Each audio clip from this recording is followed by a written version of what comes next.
Hello ನಮಸ್ಕಾರ ಎಲ್ಲರಿಗೂ. ಪಿಂಚಣಿದಾರರೆಲ್ಲರೂ ಕೂಡ ಸರ್ಕಾರದ ಕಡೆಯಿಂದ ಬಿಗ್ ಅಪ್ಡೇಟ್ ಇದೆ. ಸೊ ಇದು ಬಂದ್ಬಿಟ್ಟು ಬಹುಮುಖ್ಯವಾಗಿ ವೃದ್ಧಾಪ್ಯ ಪಿಂಚಣಿ ಹಣವನ್ನು ಪಡ್ಕೊಳ್ತಾ ಇರೋರಿಗೆ, ಸಂಧ್ಯಾ ಸುರಕ್ಷಾ ಪಿಂಚಣಿ ಹಣವನ್ನು ಪಡ್ಕೊಳ್ತಾ ಇರೋರಿಗೆ, ಜೊತೆಗೆ ವಿಧವಾ ವೇತನ ಪಿಂಚಣಿ ಹಣವನ್ನು ಪಡ್ಕೊಳ್ತಾ ಇರೋರಿಗೆ ಇದು ಮುಖ್ಯವಾದ ಅಪ್ಡೇಟ್ ಅಂತಲೇ ಇಲ್ಲಿ ತಿಳಿಸ್ತಾ ಇದ್ದಾರೆ. ಅದು ಇವತ್ತಿನ ಅಪ್ಡೇಟ್ ಅಂತಲೇ ಹೇಳ್ಬೋದು. ಸೊ ಹಾಗಾದರೆ ಏನು ಅಪ್ಡೇಟ್ ಅಂತ ಹೇಳಿ ತಿಳಿಸ್ಕೊಡ್ತೀನಿ. ಈ ಒಂದು ಅಪ್ಡೇಟ್ನ ಎಷ್ಟು ಬೇಗ ಮಾಡ್ತಿರೋ ಅಷ್ಟು ಬೇಗ ನಿಮಗೆ ಪಿಂಚಣಿ ಹಣ ಸಿಗುತ್ತೆ ಅಂತ ಕೂಡ ಇಲ್ಲಿ ಕ್ಲಾರಿಟಿಯಾಗಿ ಹೇಳಿರೋವಂಥದ್ದು. ಸೊ ಹಾಗಾಗಿಬಿಟ್ಟು ಏನಪ್ಪ ಒಂದು ಅಪ್ಡೇಟು, ಸೊ ಈ ಒಂದು ಅಪ್ಡೇಟ್ ಬರೋದಕ್ಕೆ ಕಾರಣ ಏನು, ಪ್ರತಿಯೊಂದನ್ನು ಕೂಡ ನಾನು ಇವತ್ತಿನ ವಿಡಿಯೋದಲ್ಲಿ ತಿಳಿಸ್ಕೊಡ್ತೀನಿ. ಇದರೊಟ್ಟಿಗೆ ಇನ್ನೊಂದು ವಿಚಾರ ಕೂಡ ಅಪ್ಡೇಟ್ನ ತಿಳಿಸ್ಬೇಕಾಗಿದೆ. ಏನಪ್ಪ ಅಂತಂದರೆ, ನಿಮ್ಗೆ ಇನ್ನೂ ಕೂಡ ಸಾಕಷ್ಟು ದಿನಗಳಿಂದ ಪಿಂಚಣಿ ಹಣ ಬರೋದೇ ನಿಂತೋಗಿದೆ ಅಂತಂದರೆ ಅಂಥವ್ರು ಏನು ಮಾಡಬೇಕು ಅಂತೇಳಿ ತಿಳಿಸ್ಕೊಡ್ತೀನಿ. ಬಹುಮುಖ್ಯವಾಗಿ ಅಂಥವ್ರಿಗೆ ಪಿಂಚಣಿ ಹಣ ಜಮೆ ಆಗುತ್ತಾ ಇಲ್ವಾ ಅನ್ನೋದು ಕೂಡ ಇವತ್ತಿನ ವಿಡಿಯೋದಲ್ಲಿ ತಿಳಿಸ್ಕೊಡ್ತೀನಿ.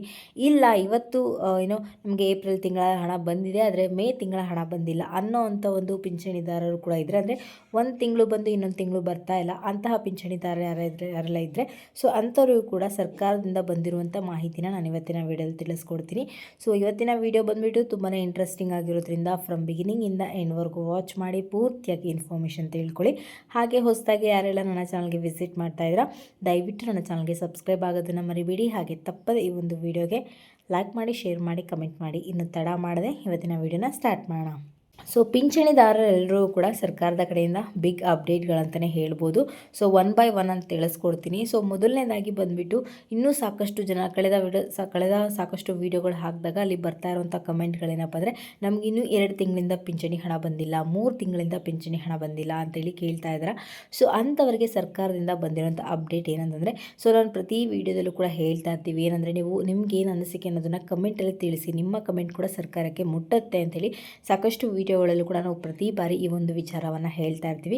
ಸೊ ಹೇಳೋದ್ರಿಂದ ಕೂಡ ನಿಮ್ಮ ಒಂದು ಸಮಸ್ಯೆಗಳಿಗೆ ಪರಿಹಾರ ಸಿಗುತ್ತೆ. ಸೊ ಸಾಕಷ್ಟು ಜನ ಕಮೆಂಟ್ಗಳಲ್ಲಿ ಹಾಕ್ತಾ ಇದ್ರಿ, ನಮಗೆ 2-3 ತಿಂಗಳಿಂದ ಪಿಂಚಣಿ ಹಣ ಬಂದಿಲ್ಲ, 4-5 ತಿಂಗಳಿಂದ ಪಿಂಚಣಿ ಹಣ ಬಂದಿಲ್ಲ ಅಂತ ಹೇಳ್ತಾ ಇದ್ದಾರೆ. ಸೊ ಅಂಥವ್ರಿಗೆ ಸರ್ಕಾರದವರು ಕೊಟ್ಟಿರುವಂಥ ಕ್ಲಾರಿಟಿ ಏನಪ್ಪ ಅಂತಂದರೆ, ನಿಮಗೆ ತುಂಬ ದಿನಗಳಿಂದ ಪಿಂಚಣಿ ಹಣ ಬಂದಿಲ್ಲ, 2-3 ತಿಂಗಳಿಂದ ಪಿಂಚಣಿ ಹಣನೇ ಬಂದಿಲ್ಲ ಅನ್ನೋಂಥವ್ರು ಯಾರಾದರೂ ಇದ್ದರೆ, ಸೊ ಅಂಥವ್ರು ಮಾಡಬೇಕಾಗಿರೋ ಕೆಲಸ ಏನಪ್ಪ ಅಂದರೆ, ಮೊದಲು ಪಿಂಚಣಿ ಇಲಾಖೆಗೆ ಭೇಟಿ ಕೊಡಬೇಕು ಅಂತೇಳಿ ತಿಳಿಸ್ತಾ ಇದ್ದಾರೆ. ಯಾಕೆ ಅಂತಂದರೆ, ಸೊ ನಿಮಗೆಲ್ಲ ಗೊತ್ತು, ಸಾಕಷ್ಟು ವೀಡಿಯೋಗಳಲ್ಲೂ ಕೂಡ ನಾವು ಹೇಳಿದ್ದೀವಿ, ಸಾಕಷ್ಟು ಪಿಂಚಣಿದಾರನ ಪರಿಷ್ಕರಣೆ ಮಾಡ್ತಾ ಇದ್ದಾರೆ ಅಂತೇಳಿ ಸಾಕಷ್ಟು ವೀಡಿಯೋಗಳಲ್ಲಿ ಹೇಳಿದ್ದೀವಿ, ಕಾರಣ ಕೂಡ ತಿಳಿಸಿದ್ದೀವಿ. ಸೊ ಅವರು ಅರ್ಹರಲ್ಲದೆ ಇದ್ದರೂ ಕೂಡ ಪಿಂಚಣಿ ಹಣವನ್ನು ಪಡ್ಕೊಳ್ತಾ ಇದ್ರು. ಸೊ ಹಾಗಾಗಿಬಿಟ್ಟು ಪರಿಷ್ಕರಣೆ ಮಾಡ್ತಾ ಇದ್ದೀವಿ ಅಂತೇಳಿ. ಸೊ ಇಲ್ಲಿ ಏನಪ್ಪ ಅಂತಂದರೆ, ನಿಮ್ಗೆ ಇನ್ನೂ ಕೂಡ 2-3 ತಿಂಗಳಿಂದ ಪಿಂಚಣಿ ಹಣನೇ ಬಂದಿಲ್ಲ, ಅಥವಾ 4-5 ತಿಂಗಳಿಂದ ಪಿಂಚಣಿ ಹಣನೇ ಬಂದಿಲ್ಲ, ಅಥವಾ 2 ತಿಂಗಳಿಂದ ಪಿಂಚಣಿ ಹಣನೇ ಬಂದಿಲ್ಲ ಅಂದರೆ, ದಯವಿಟ್ಟು ನೀವು ಮೊದಲು ಮಾಡೋವಂಥ ಕೆಲಸ ಏನಪ್ಪ ಅಂದರೆ, ಪಿಂಚಣಿ ಇಲಾಖೆಗೆ ಭೇಟಿ ಕೊಟ್ಟು ನಿಮ್ಮ ಒಂದು RD ನಂಬರ್ನ ಕೂಡ ತೊಗೊಂಡು ಹೋಗಬೇಕಾಗುತ್ತೆ, ಜೊತೆಗೆ ಆಧಾರ್ ಕಾರ್ಡ್ನ ಕೂಡ ತೊಗೊಂಡು ಹೋಗಬೇಕಾಗತ್ತೆ. ಸೊ ಕೊಟ್ಟು ನಿಮ್ಮ ಸಮಸ್ಯೆ ಏನಾಗಿದೆ, ನಿಮ್ಮ ಒಂದು ಅಕೌಂಟ್ ಆ್ಯಕ್ಟಿವ್ ಆಗಿದೆಯಾ ಅಥವಾ ಇನ್ಆ್ಯಕ್ಟಿವ್ ಆಗಿದೆಯಾ, ಅಥವಾ ಏನಾದರೂ ಪ್ರಾಬ್ಲಮ್ ಆಗಿದೆ ಅಂತ ಹೇಳಿ ಸಂಪೂರ್ಣ ಮಾಹಿತಿನ ಅಲ್ಲಿ ಪಿಂಚಣಿ ಇಲಾಖೆಯಲ್ಲಿ ತಿಳಿಸ್ಕೊಡ್ತಾರೆ. ಸೊ ಮೊದಲು ನೀವು ಈ ಕೆಲಸ ಮಾಡಬೇಕು ಅಂತ ಹೇಳಿ ಸರ್ಕಾರದವರು ಬಿಗ್ ಅಪ್ಡೇಟನ್ನು ಕೊಟ್ಟಿರುವಂಥದ್ದು. ಸೊ ಎರಡನೇ ಪಾಯಿಂಟ್ ಬಂದುಬಿಟ್ಟು, ಇಲ್ಲ ನಮಗೆ 1 ತಿಂಗಳು ಬರ್ತಾ ಇದೆ, ಇನ್ನೊಂದು ತಿಂಗಳು ಬರ್ತಾ ಇಲ್ಲ, ಮತ್ತೆ 1 ತಿಂಗಳು ಬರುತ್ತೆ, ಮತ್ತೆ ಇನ್ನೊಂದು ತಿಂಗಳು ಬರಲ್ಲ, ಅಥವಾ 2 ತಿಂಗಳು ಕರೆಕ್ಟಾಗಿ ಕೊಡ್ತಾರೆ, ಮತ್ತು ನೆಕ್ಸ್ಟ್ ತಿಂಗಳಲ್ಲಿ ನಮಗೆ ನಿಲ್ಲಿಸ್ಬಿಡ್ತಾರೆ ಅನ್ನೋಂಥ ಪಿಂಚಣಿದಾರರು ಯಾರೆಲ್ಲ ಇದ್ದರೆ ಅಂಥವರು ಗಾಬರಿ ಪಡೋ ಅಗತ್ಯ ಇಲ್ಲ. ಸೊ ಈ ಒಂದು ಕೆಲಸ ಸರ್ಕಾರದ ಕಡೆಯಿಂದನೇ ಆಗ್ತಾ ಇರೋವಂಥದ್ದು. ಸೊ ಹಾಗಾಗಿಬಿಟ್ಟು ಬರುತ್ತೆ ಹಣ, ಅಂದರೆ ಒಂದು ಕಂಟಿನ್ಯೂಸ್ ಆಗಿ ಹಣನೇ ಬಂದಿಲ್ಲ ಅಂದರೆ ನೀವು ಟೆನ್ಷನ್ ತೊಗೋಬೇಕಾಗತ್ತೆ. ನಿಮಗೆ ಬಂದು ಬರದೇ ಇರೋದು ಆ ಥರ ಒಂದು ಕೆಲಸಗಳಾಗ್ತಾ ಇದ್ದರೆ ಅದು ಸರ್ಕಾರದ ಕಡೆಯಿಂದನೇ ಆಗ್ತಾ ಇರೋವಂಥದ್ದು. ಸೊ ಟೈಮ್ಸ್ ಅವ್ರ ಹತ್ರ ಹಣ ಇಲ್ಲದೇ ಇರೋದಾಗಿರ್ಬೋದು, ಅಥವಾ ಟೆಕ್ನಿಕಲ್ ಇಶ್ಯೂಸ್ ಆಗಿರ್ಬೋದು, ಅಥವಾ ಇನ್ನಿತರ ಸಮಸ್ಯೆಗಳಾಗಿರ್ಬೋದು. ಹಾಗಾಗಿಬಿಟ್ಟು ಸರ್ಕಾರ ಹಣ ಸ್ವಲ್ಪ ತಡವಾಗಿ ಹಾಕತ್ತೆ. ಸೊ ಅಂಥವರು ಗಾಬರಿ ಪಡೋ ಅಗತ್ಯ ಇಲ್ಲ. ಸೊ ನಿಮ್ಮ ಅಕೌಂಟ್ ಸೇಫ್ ಆಗಿದೆ, ಯಾವುದೇ ರೀತಿಯ ಒಂದು ಇನ್ಆ್ಯಕ್ಟಿವ್ ಆಗಿಲ್ಲ, ಯಾವುದೇ ರೀತಿಯ ಒಂದು ಪರಿಷ್ಕರಣೆ ಕೂಡ ಆಗಿಲ್ಲ ಅಂತೇಳಿ ತಿಳಿಸ್ತಾ ಇದ್ದಾರೆ.